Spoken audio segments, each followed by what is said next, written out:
하나님의 마음을 좀 더 생각을 해보는 시간을 갖게 됩니다. 하나님께서 우리를 얼마나 사랑하게 하시고 또한 우리의 삶을 인도해 가시는지 이것을 다시 한번 묵상하게 됩니다. 새 노래로 찬양한다라는 것, 참 지난 한 주간 동안 어떻게 살아왔는가 이런 생각도 좀 들기도 하는 것이죠. 여러분, 찬양하는 시간이 얼마나 되셨습니까? 하나님께 찬양하는 그 마음 그리고 그 생각들을 하나님 앞에 드릴 때에 여러분들의 마음은 또 어떠하셨습니까? 새 노래로 하나님을 찬양한다라는 것, 그 찬양은 정말 하나님이 주시는 은혜를 마음에 가득히 품고 그렇게 하나님께 올려드리는 찬양이라고 믿습니다. 그 마음이 늘 새로워지기를 원하는 것이 우리의 바람이기도 하는 것이죠. 찬양을 들으면서 또한 찬양을 드리면서 나아갈 때에 하나님의 영으로 충만케 됨을 깨닫게 되는데, 그 하나님의 영의 인도하심을 따라 늘 날마다 찬양 드리는 저와 여러분이 되기를 예수님의 이름으로 축복합니다. 이 오늘에 있는 말씀을 이렇게 살펴보면은 청년 사울이 땅에 엎드려졌다가 다시 일어나는 그와 같은 장면을 우리는 보게 되는 것이죠. 땅에 엎드려져서 그렇게 가만히 있을 줄만 알았는데 다시 일어나서 이제 이동을 하게 되는 것을 확인하게 됩니다. 특별히 청년 사울은 예수 그리스도를 만나고 그 가운데에서 예수님의 음성도 듣고 그리고 앞으로 어떻게 살아가야 될지 그 음성도 들으면서 다시 한번 자신의 삶을 돌아보는 그와 같은 시간을 갖게 되는 것이죠. 육체적으로도 큰 충격을 받았습니다. 앞이 안 보일 정도로 그렇게 큰 충격을 받았던 사울인 것이죠. 그리고 식음을 전폐할 정도로 마음에 깊은 고민을 가지고 그렇게 사울을 이렇게 보내게 된 것을 확인할 수가 있습니다. 참 이처럼 사울은 인생에 있어서 큰 변화의 시기를 맞이했던 것이죠. 그 가운데에서 한 가지 발견하게 되는 것은 이 사람이 넘어졌다가 그렇게 땅에 엎드려졌다가 다시 일어나게 되었다라는 것입니다. 보통 사람들은 넘어졌다가 다시 일어나서 앞으로 걸어가기를 바라고 있습니다. 실제로 저도 한번 넘어진 적이 있습니다. 군대 얘기해서 죄송하지만은 아침마다 1.5km를 구보를 합니다. 한 1km 지나고 나면은 숨에 역까지 이렇게 딱 차오르더라고요. 그리고 돌부리에 한번 넘어져 가지고 꽈당하고 넘어진 적이 있습니다. 그런데 그 경험상 저쪽에 결승선이라고 할까요? 도착 지점에 있는 그 조교가 늘 이 말을 하고 있어요. 선착순이다. 늘 그 말을 해요. 그러니까 이게 선착순에 들어가지 못하면 한 번 더 돌아야 되는 것이에요. 그 생각이 부뜩 나가지고 넘어져도 이제 다시 일어나서 어떻게든 기를 쓰고 이렇게 달려갔던 그런 기억이 있습니다. 힘이 붙일만 하면은 그때 아이고 내가 여기서 포기하면 안 되지 하면서 더 힘을 내서 뛰어갔던 그런 기억이 생생한 것이죠. 이처럼 넘어져도 다시 일어나게 하는 그와 같은 힘이 무엇인가가 있는 것입니다. 다른 사람의 이런 격려하는 말이 있을 수도 있고 어떤 목표가 나를 이렇게 일으켜 세우기도 하는 것이죠. 이와 같은 부분을 보면 사람이 도와주는 경우도 있고 어떤 내 의지가 이렇게 발동을 하여서 어떻게든 저 도착 지점에 내가 가야 된다라는 그런 의지를 가지고 가는 경우도 있죠. 여러분 7.8기라는 말 아마 들어보셨을 것입니다. 7번 넘어져도 일어나라 라는 말이죠. 이 말의 의미를 곰곰이 생각을 해보면은 넘어지더라도 포기하지 말라는 것이죠. 다시 일어나서 앞을 향해서 뛰어가다 보면은 좋은 일이 있을 것이라는 그런 희망이 섞인 어떤 격려의 메시지가 이 안에 담겨져 있기도 합니다. 그런데요, 사람들은 이와 같은 말들을 통해서 나름대로 자기를 채찍질하면서 이렇게 살아간다는 것이죠. 그런데 예수 그리스도 안에서 살아가는 이 사람들, 예수 그리스도와 함께 동행하며 살아가는 사람들에게 있어서는 넘어졌다가 다시 일어난다라는 것이 좀 남다른 의미가 있습니다. 다시 일어난다라고 했을 때 그때 내 자신이 어디에 속해 있는가를 다시 한번 보게 되는 것이죠. 예수 그리스도 안에서 다시 일어나는가? 아니면은 넘어졌다가 그냥 다시 일어나 보려고 아둥바둥하면서 이를 악물고 일어나는가? 그 의지도 가상하고 참으로 칭찬할 만하지만은 예수 그리스도 안에 있는 그와 같은 인생길이 아니라면은 이 의지가 때로는 자신의 발걸음을 붙잡는, 하나님을 향해서 나아가는 그와 같은 발걸음을 붙잡는 그와 같은 요소가 될 수도 있음을 알게 되는 것이죠. 오늘 사울이 겪은 이와 같은 이야기를 한번 살펴볼 때에 다시 일어나는 그 과정 가운데, 다시 일어나서 다시 출발하는 그 과정 가운데 이 사울이라는 사람은 예수 그리스도 안에서 살지 않았던 그런 인생길을 걷다가 이제 넘어졌다가 다시 일어나는 그 상황 속에서는 예수 그리스도 안에서 다시 일어나서 이렇게 걸어가게 되는 그런 인생길로 바뀌게 되는 이 시점, 이 부분에서 과연 하나님께서 우리에게 주시는 그 같은 교훈은 무엇일까 한번 생각하게 되는 것입니다. 누구나가 넘어질 수 있지만은 다시 일어났을 때 예수 그리스도 안에서 일어날 수만 있다면 그 인생은 하나님께 붙잡힌 바 되어 하나님께 영광 돌리는 인생으로 이렇게 쭉 걸어갈 수 있기 때문에 예수 안에서 다시 일어난다라는 것, 그 과정, 이 사울이 경험했던 그 과정을 한번 살펴보면서 우리에게 주시는 하나님의 교훈을 우리가 함께 나누어 보고자 하는 것입니다.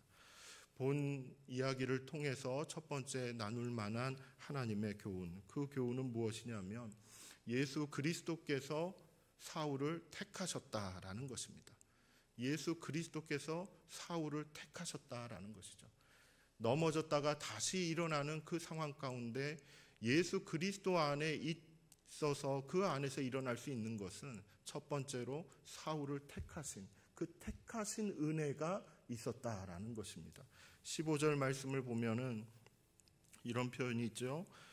주께서 이르시되 가라, 이 사람은 내 이름을 이방인과 임금들과 이스라엘 자손들에게 전하기 위하여 택한 나의 그릇이다 라고 이렇게 표현하고 있습니다. 이 사람은 어떤 사람인가? 택한 나의 그릇이다 라고 이렇게 표현하는 것이죠. 무슨 말이겠습니까? 바로 사울은 예수 그리스도께서 택하신 그와 같은 도구와도 같은, 그릇과도 같은 그와 같은 인물이다 라고 이렇게 얘기하는 것입니다. 이 말씀을 곰곰이 묵상을 해보면 하나님이 어떠한 분이신지를 깨닫게 됩니다.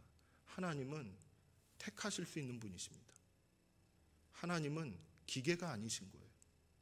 하나님은 택하실 수가 있습니다. 당신이 원하시는 그 사람을 택하실 수 있는 것입니다.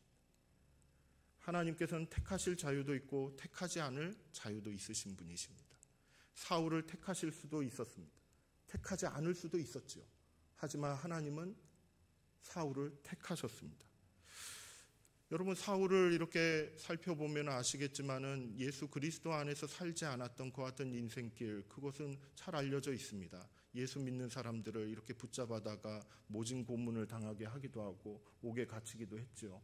어떻게 보면은 하나님 입장에서 보면은 원수와도 같은 그와 같은 존재입니다. 하나님에 대해서 완전히 오해를 하고 자신의 삶을 그렇게 살아왔던 그런 사람이죠. 그 사람을 하나님이 택하신 것입니다. 택하셔서 그릇으로 삼으셨다라는 것이죠. 사람과 다른 기준을 가지신 분이 하나님이시구나라는 것을 깨닫게 됩니다. 사람의 관점에서 봤을 때는 어떻게 보면 이 사울이라는 사람은 택한다기보다는 오히려 버림받아야 되는 그와 같은 존재인데 오히려 하나님은 택하셨다라는 것이죠. 그런데 이와 같은 이야기가 성경 안에는 정말 많이 나옵니다. 가장 특징적으로 보여지는 부분이 하나가 있는데 무엇이냐면 마태복음 1장에 보면 예수님의 족보가 나오죠. 예수님의 족보가 아브라함 때부터 예수 그리스도까지 이렇게 쭉 나오는데 그 중에 여자의 이름이 몇 명이 나오시는지 혹시 아시겠죠? 5명이 나옵니다. 5명. 여자의 이름이 5명이 나와요. 다말, 그리고 라합, 그리고 룻, 그리고 우리아의 아내, 그리고 마리아. 이렇게 5명이 나옵니다. 5명이 나오는데 그 중에 마리아를 제외하고 4명, 그 4명의 여인들의 그런 삶을 보면은 정말 거룩한 삶이라고 보기에는 어려울 수 있는 그와 같은 분들인 것이에요. 다말이라는 여인은 유다의 며느리입니다. 며느리인데 뭐랄까요, 남편도 세상 떠나고 그 형제들도 세상 떠나고 다 떠났어요. 그러니까 자식을 낳을 수가 없잖아요. 그러니까 시아버지를 이렇게 유혹해가지고 거기서 동침해서 자녀를 낳았어요. 근데 그 인물이 예수님의 족보에 딱 올라가 있는 거죠. 여러분, 라합은 누군지 아시죠? 그 시대의 여관집 주인이라고 합니다. 근데 그 여관집 주인이 그냥 이렇게 건전하게 그렇게 여관을 운영했겠습니까? 그게 아니었죠. 한편으로는 기생이라고도 얘기를 했다라는 것이죠. 이게 이와 같은 일들을 감당을 했던 그 여인도 예수님의 족보에 이렇게 딱 올라가 있는 것이에요. 여러분, 또 룻이라는 여인은 누구입니까? 이방 여인인 것입니다. 이스라엘 민족이 아니에요. 모압 여인입니다. 그 모압 여인도 예수님의 족보에 이렇게 딱 올라가 있는 것이에요. 자격을 따진다면 자격을 갖출 수 없는 사람인 것이죠. 우리아의 아내는 누구입니까? 바세바를 얘기하죠. 바세바 잘 알지 않습니까? 다윗과 불륜을 저질렀던 그와 같은 여인입니다.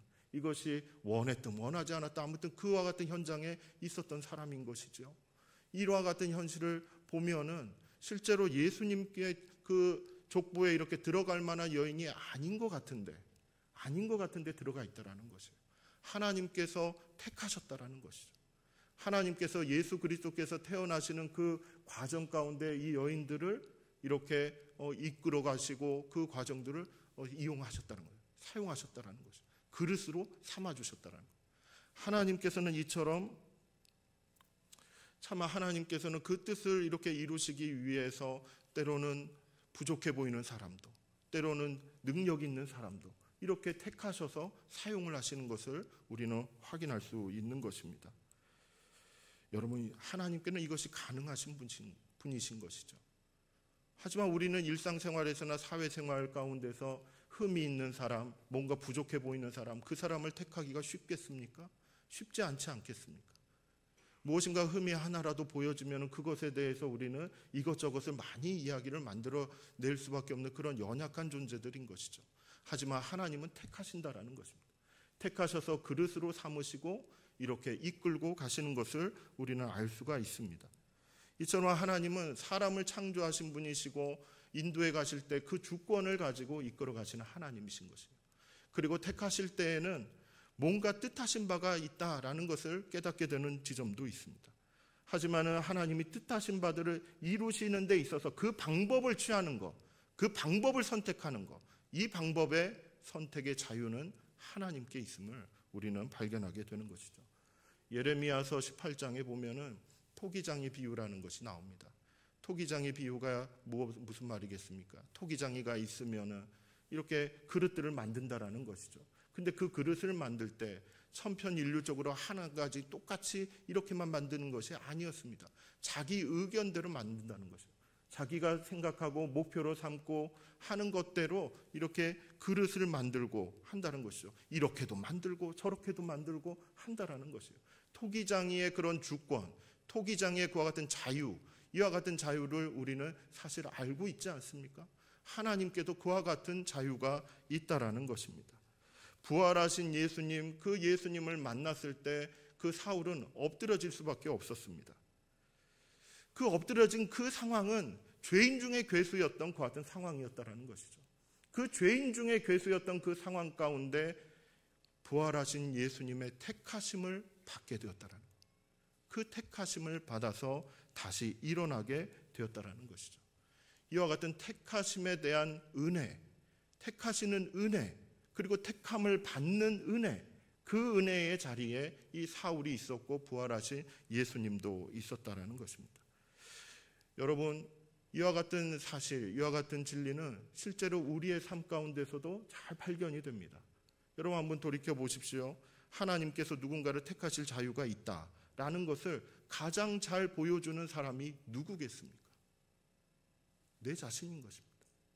내 자신이지 않겠습니까? 내가 하나님께 택함을 받을 만한 자격이 있습니까? 내가 하나님께 인정을 받을 만한 뭔가가 있습니까? 조금이라도 하나님께 칭찬받을 만한 것들이 과연 우리의 삶 가운데 있다라고 자신할 수 있겠습니까? 내가 하나님께 택함을 받았던 그 시절을 돌이켜본다라고 했을 때 우리의 연약함이 얼마나 많이 드러나는 그와 같은 자리이겠습니까? 우리의 부족함이 얼마나 극명하게 드러나는 자리이겠습니까? 그 그런데도 나를 택해 주셨다는 거예요. 그런데도 우리를 택해 주셨다라는 것이죠. 이것이 바로 은혜인 것입니다. 무슨 복을 주고 은혜를 주고 뭐 많이 풍성하게 주고 이게 아닌 것이에요. 그저 연약하고 부족했던 내 자신, 어쩌면 죄인 중에 괴수와도 같은 그 죄인 중에 죄인이라고 말할 수 있는 내 자신을 택해 주신 그 은혜가 있다라는 것이죠. 여기서부터 사도 바울은 일어설 수 있었다라는 것입니다. 그 예수 그리스도의 택하시는 그 은혜, 그리고 그 택하신 것이 하나님의 자유이고 하나님의 의지라는 것이 더더욱 큰 은혜가 되지 않겠습니까? 누군가가 부탁을 해서 누군가가 이렇게 살펴달라고 이렇게 요구해서 하나님의 마음을 바꾸셔서 그렇게 했다는 것이 아니라 하나님이 자의적으로 진심으로 원하셔서 나를 택하시고 사울을 택하시고 그렇게 인도해 가셨다라는 것이죠. 이것이 참으로 큰 은혜다라는 그와 같은 믿음이 생겨나게 되는 것입니다.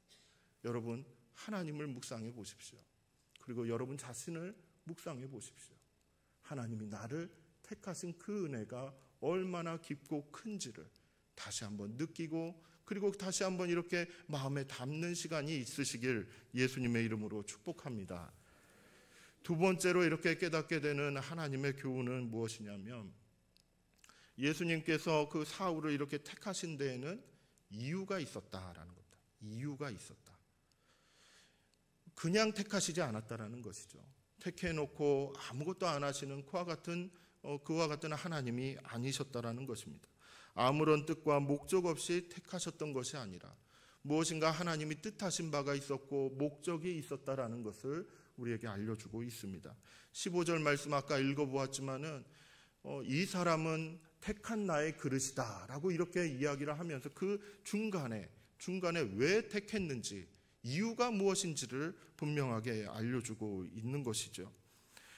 예수님께서는 왜 사울을 이렇게 택하셨나? 그것은 분명했습니다. 이방인들을 위해서입니다. 임금들에게 예수 그리스도의 이름을 전하게 하시기 위해서입니다. 이스라엘 자손들에게 예수 그리스도의 이름을 전하게 하시기 위해서입니다. 딱 이거예요. 예수님의 이름을 전하게 하시기 위해서 택하셨다라는 것이에요. 여러분, 이것이 알려주는 것이 상당히 큽니다. 무엇이냐면은 토기장이가 그릇을 만들 때에 우리가 한번 생각을 해보면은 자기의 의견대로 이렇게 만든다라고 하지 않았습니까? 그 그릇을 만들어 놓고 깨트리려고 그렇게 만들지는 않았을 것입니다. 잘 만들어 가지고 그것을 무엇인가 이렇게 쓰려고 만들었겠죠. 무엇인가를 담으려고 만들었다라는 것을 알 수가 있는 것입니다. 그처럼 하나님께서 한 사람 한 사람을 택하실 때, 사울을 택하실 때도 마찬가지고 우리를 택하실 때도 마찬가지라고 말할 수 있겠죠. 무엇인가 하나님께서 뜻하신 바가 있다라는 것을 알 수가 있는 것이죠. 근데 사울에게 이렇게 전달되는 것을 보면은 바로 예수 그리스도의 이름을 전하는 것을 위해서 이렇게 택하셨다라고 이렇게 전하고 있습니다. 이것은 달리 말해서 복음을 전하는 것이라고 얘기할 수 있는데, 실제로 이 복음 전한다라는 것, 이것을 한번 생각을 해보면은 어떤 때는 그래, 복음을 전해야지, 그래, 마땅히 해야 될 일이야 라고 이렇게 생각이 들지만은 한편으로는 이게 좀 부담이 되는 경우가 있다라는 것이에요.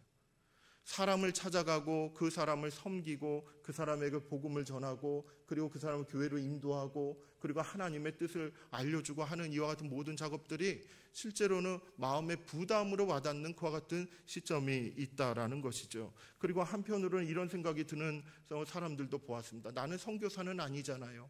나는 저 멀리 가지는 않잖아요.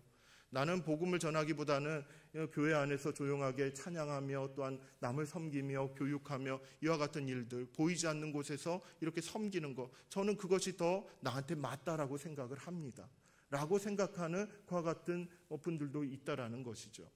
그런데요, 여러분, 이 복음을 전하고 예수 그리스도의 이름을 전한다라는 이것은 단순히 사울에게만 주어지는 그와 같은 사명이 아닌 것입니다.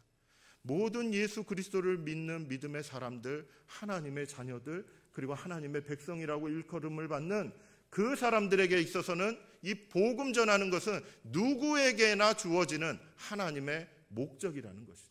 하나님께서 택하신 목적이라는 것입니다. 그냥 불러다가 천국에 들어오세요, 이것이 하나님의 목적이 아니라는 것이에요. 하나님께서는 천국으로 이끄시기까지 이 땅에서 그 천국의 삶을 살도록 안내를 하시는데, 그 안내하시는 삶들 가운데 무엇을 말씀하시냐면 복음을 전할 것을, 주의 이름을 전할 것을, 이것을 누구에게나 다 말씀하신다라는 것입니다. 사울은 그렇다면 이 복음 전하는 사명, 그리고 예수 그리스도의 이름을 전하는 그와 같은 사명에 있어서 특징적인 게 무엇이었을까요? 대상이 특징적이었던 것이에요. 이방인들을 향해서, 임금들을 향해서, 그리고 이스라엘 자손들을 향해서 그렇게 대상이 정해졌던 것입니다. 누가 임금들 앞에서 복음을 전하겠습니까? 누가 이방인들을 향해서 복음을 전하겠습니까? 이와 같은 이야기를 이렇게 살펴볼 때에 주의 이름을 이렇게 전하는 데 있어서 나에게도 그와 같은 사명이 있다라고 한다면, 다른 사람과 나와의 차이, 다른 성도와 나의 차이는 과연 무엇일까? 대상의 차이에서 올 수가 있다라는 것이죠. 우리 교회와 다른 교회의 차이는 무엇일까? 우리 가정과 다른 가정의 차이는 무엇일까? 똑같이 복음을 전하는 그와 같은 믿음의 목적, 택하심의 목적을 다 가지고 있는데 그와 같은 차이는 과연 무엇일까? 여기에 우리는 생각을 모을 필요가 있는 것입니다.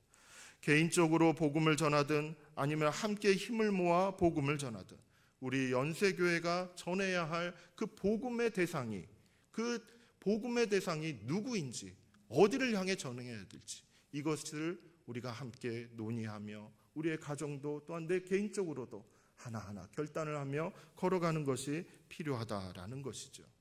바라옵기는 우리 연세교회가 이 복음 전할 사명을, 그리고 주 예수의 이름을 전할 사명을 감당할 수 있는 교회로 다시 일어서기를 바라는 것입니다. 오늘 임직 예식도 이렇게 준비되어지고 기쁜 날, 하나님께 영광 돌리는 귀한 날인데 우리가 내부적으로만 이렇게 기뻐할 것이 아니라 하나님께서 주시는 그 사명을 다시 한번 돌아보면서 하나님이 복음전하고 하는, 전하라고 하는 그곳이 과연 어디인지를 한번 같이 묵상하며 찾아보며 같이 마음을 모을 수 있는 귀한 시간으로 이어지기를 간절히 바라는 것입니다. 오늘 이 말씀을 묵상을 해볼 때에 한 가지 단어에 이렇게 탁 꽂히는 것이 하나 있습니다. 그것은 무엇이냐면 그릇이에요. 그릇. 여러분, 그릇이 무엇입니까? 무엇인가를 담는 것이죠. 근데 그릇을 이렇게 보면 어떤 그릇은 철로 만들기도 하고, 그리고 흙으로 만들기도 하고, 막 이런 것들이 재질도 굉장히 다양하다는 걸 알 수가 있습니다. 용도도 다양해요. 물을 담기도 하고, 그리고 음식을 담기도 하죠. 하지만은 거기에다 무슨 물건 같은 것을 담기도 하는 것입니다. 이처럼 그릇은 다양한 재질과 다양한 용도로 이렇게 사용되는 것을 확인할 수가 있습니다. 디모데후서 2장에 보면 이와 같은 이야기들도 이렇게 잘 소개를 하고 있어요. 금그릇, 은그릇, 그리고 나무로 만든 그릇, 그리고 흙으로 만든 질그릇, 이와 같은 그릇들을 쭉 소개를 하면서 그 디모데에게 이렇게 편지를 쓸 때 그 사도 바울은 무엇을 강조하게 되냐면, 이 그릇을 쓰려면은 무엇으로 만들었느냐가 중요한 것이 아니다라고 얘기해요. 금으로 만들었느냐, 은으로 만들었느냐, 흙으로 만들었느냐, 이것이 중요한 게 아니라는 거예요. 이것을 쓰려면은 어떠한 상태가 되어야 하느냐, 이것이 중요하다라고 이렇게 권면하는 것을 확인할 수가 있습니다. 어떤 상태가 되어야 할까요? 깨끗해져야 하는 것입니다. 깨끗해져야 하는 것입니다. 깨끗하게 되었을 때 금그릇도 사용할 수 있는 것이고, 질그릇도 사용할 수 있게 되는 것이죠. 나무 그릇도 사용하게 되는 것입니다. 그러니까 깨끗한지 안 한지가 중요했던 것입니다. 어떻게 보면 이 사울이라는 이 사람도 그릇으로 사용이 되었던 것이죠. 나름 율법을 지키겠다라고 이렇게 지내왔던, 아주 열정적으로 살아왔던 그 같은 그릇이었죠. 그런데 그 그릇이 죄를 담고 있었던 것이에요. 그 그릇이 예수 믿는 사람들을, 예수님을 박해했던 그와 같은 그릇이 되고 말았다는 거예요. 그렇게 죄로 휩싸여져 있는 그 그릇을 예수 그리스도께서 사용할 수 있겠느냐? 그게 안 된다라는 것이죠. 그래서 예수님께서 직접 찾아오시는 것입니다. 부활하신 예수님께서 직접 말씀하시는 것입니다. 그 예수님께서 사명을 이렇게 알려주시는 것이지요. 그것을 다 들은 사람이 이 사울은 사울 동안 식음을 전폐하며 자신의 그런 지나온 삶들을 다 돌아보면서 회개의 시간을 갖지 않겠습니까? 깨끗해지는 시간을 경험하는 것입니다. 그렇게 깨끗해지는 시간들을 경험한 이후에 비로소 주께서 쓰실 귀한 그릇으로 다시 한번 일어서게 되는 것을 우리는 확인하게 되는 것이죠. 여러분, 우리 스스로의 삶에도 이와 같은 변화가 있을 것이라고 믿습니다. 여러분, 앞으로의 우리의 삶들 가운데서도 다시 한번 하나님이 우리를 깨끗하게 하시고 하나님께서 사용하실 만한 그와 같은 그릇으로 변화시켜 주시는 그와 같은 은혜가 임하기를 간절히 바라는 것입니다. 여러분, 하나님을 바라보십시오. 하나님을 의지하셔야 됩니다. 깨끗하게 되고 안 되는 것은 예수 그리스도를 만나는 그와 같은 시점에서부터 시작되기 때문에 그렇습니다. 예수님을 만난 사람이 바로 그 삶 가운데서 정결함을 되찾게 되는 것이기 때문에 하나님께서 나를 택하셔서 그릇으로 삼아주시고 그리고 깨끗하게 만드시면서 그렇게 복음 전할 사명을 여전히 나에게 부여해 주고 계시다라는 것, 이것을 기억하고 앞으로의 삶을 걸어가는 저와 여러분이 되기를 예수님의 이름으로 축복합니다. 마지막 세 번째로 우리가 함께 나눌 만한 하나님의 교훈은 바로 하나님께서는 이 사명을 감당하는 데 있어서 홀로 감당하게끔 하시지는 않는다라는 것. 혼자서 일어서게 하시고 혼자서 걸어가고 혼자서 이 사명을 감당하게끔 그렇게 이끄시지 않는다라는 것이죠. 예수님께서는 그 사울을 만나시고 난 다음에 그 다시 일으키시는 그 과정 중에 누구를 보내시냐면 아나니아라는 사람을 이렇게 보내십니다. 다메섹 교회라고 말할 수 있겠죠. 다메섹에 모여있는 그 그리스도인들의 모임 가운데 아나니아라는 사람을 통해서 이 사울이 다시 한번 일어설 수 있는 그와 같은 기회를 얻게 되는 것입니다. 17절 말씀에 쭉 이야기를 들어보면 아나니아가 이렇게 사울을 찾아가게 됩니다. 그리고 사울을 만나서 기도하고 안수하고 하는 그와 같은 장면을 이렇게 나타내 보여주고 있죠. 그리고 난 다음에 18절, 19절을 이렇게 쭉 보면은 사울은 어떠한 증상을 겪게 되냐면은 성령으로 충만하게 돼요. 성령으로 충만하게 되면서 안 보였던 것도 이제 보이게 됩니다. 눈에서 비늘 같은 것이 벗겨졌다라고 해요. 즉 신체적인 변화가 일어나게 되는 것이에요. 그리고 음식을 먹으면서 그 몸에 연약했던 것들이 이제 회복되는 그와 같은 일들을 경험하게 됩니다. 이 음식은 누가 갖다 줬을까요? 아나니아가 갖다 줬겠죠. 그와 같처럼 돕는 손길들이 있었다라는 것입니다. 그리고는 또 어떤 삶을 살게 되냐면은 다메섹에 있는 주의 형제들, 즉 다메섹 교회에 들어가서 그곳에 있는 교우들과 교제를 하기 시작하는 거예요. 며칠 동안 함께 있는 그와 같은 시간을 갖게 되는 것입니다. 즉 아나니아라는 사람을 통해서 기도를 받으며 성령의 충만하심을 경험하며 그리고 신체적으로도 회복되어지며 그리고 사람들과의 관계, 예수님을 믿는 믿음의 사람들과의 관계도 다시 회복되어져 가는, 다시 이렇게 돈독해져 가는 그와 같은 과정을 겪게 되었다라는 것입니다. 그런데요, 여러분, 곰곰이 생각해 보면 아나니아 입장에서 사울이라는 사람이 어떤 사람이었겠습니까? 여러분 13절과 14절 보면은 예수님께서 아나니아에게 찾아오셔가지고 지금 사울이 기도하고 있다. 그 사울에게 내가 환상을 보여줬는데 아나니아라는 사람이 찾아와서 자기에게 안수를 하고 그리고 성령을 받게 되는 그와 같은 환상을 사울이라는 사람이 보았다라고 이렇게 소개를 해줘요. 안내를 해줍니다. 그 아나니아가 그 얘기를 들었을 때 아니 그 사울이라는 사람 유명하지 않습니까? 주의 형제들을 붙잡아다가 오겠다 가두고 지금 이거 여기 다메섹까지 왔던 것도 대제사장들에게 공문을 받아가지고 예수 믿는 사람들 잡으려고 이렇게 왔다는 거 저도 알고 있는데 어떻게 그 사람한테 가서 기도하고 안수를 하라고 하십니까? 그러니까 아나니아 입장에서 보면은 이 사울이라는 사람은 정말 멀리 해야 되고 도망쳐야 되고 가까이 가서는 안 될 사람인 것이죠. 근데 예수님이 가까이 가라는 것이에요. 그 사람 찾아가서 기도하라는 것이에요. 아나니아 마음은 어떤 마음이 들까요? 내키지 않는 것입니다. 걱정도 되지 않겠습니까? 예수님의 음성이 있었지만은 왜지? 왜 이 사람을 찾아가라는 거지? 이런 마음이 안 들겠습니까? 그런데도 아나니아는 따라가는 것입니다. 그런데도 아나니아는 그냥 순종하는 것입니다.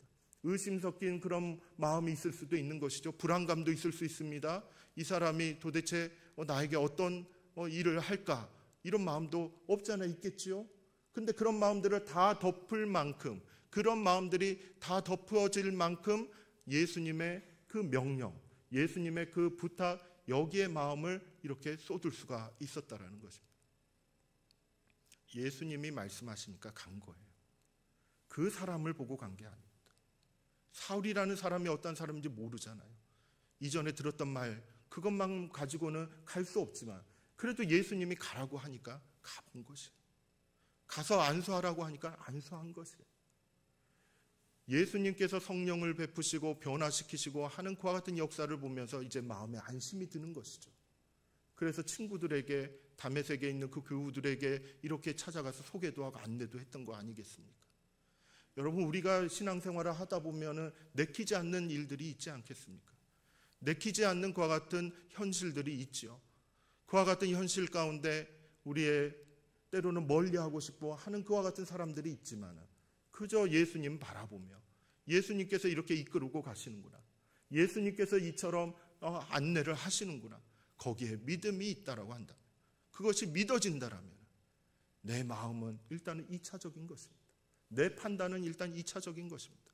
예수님이 하라고 하시니까, 예수님이 허락을 하셨으니까 일단 가보는 것이죠. 아나니아의 믿음은 바로 그와 같은 믿음이었다라고 여겨지는 것입니다. 아무리 극악무도한 자라고 할지라도 예수님이라고 한다면 분명히 뭔가 하실 수 있겠구나 라는 그 믿음을 가지고 가는 것입니다. 선교지가 아무리 험하고 어렵고 이전에 선교사님 그곳에서 세상 떠나셨더라, 이와 같은 이야기가 들린다 할지라도 예수님이 가라고 하니까 가는 것입니다. 가서 그곳에서 복음 전하며 그곳에서 다시 한번 하나님께 영광 돌리는 그 일들을 감당하는 것이죠. 우리 주변에 이렇듯 이해할 수 없는 하나님의 인도하심이 있다 할지라도 그저 하나님이 허락하셨기 때문에, 하나님께서 택하셨기 때문에 모든 것을 하나님께 맡겨두며 이렇게 한 걸음씩 한 걸음씩 걸어가는 그와 같은 순종의 믿음이 우리의 삶 가운데 충만하기를 예수님의 이름으로 축복합니다. 예수 그리스도께로부터 택함을 받은 그 사울은 아나니아를 통해서 다시 한번 일어설 수 있는 같은 은혜를 또 받게 된 것이죠. 우리의 삶 가운데서도 이처럼 돕는 이들이 많아지기를 바랍니다.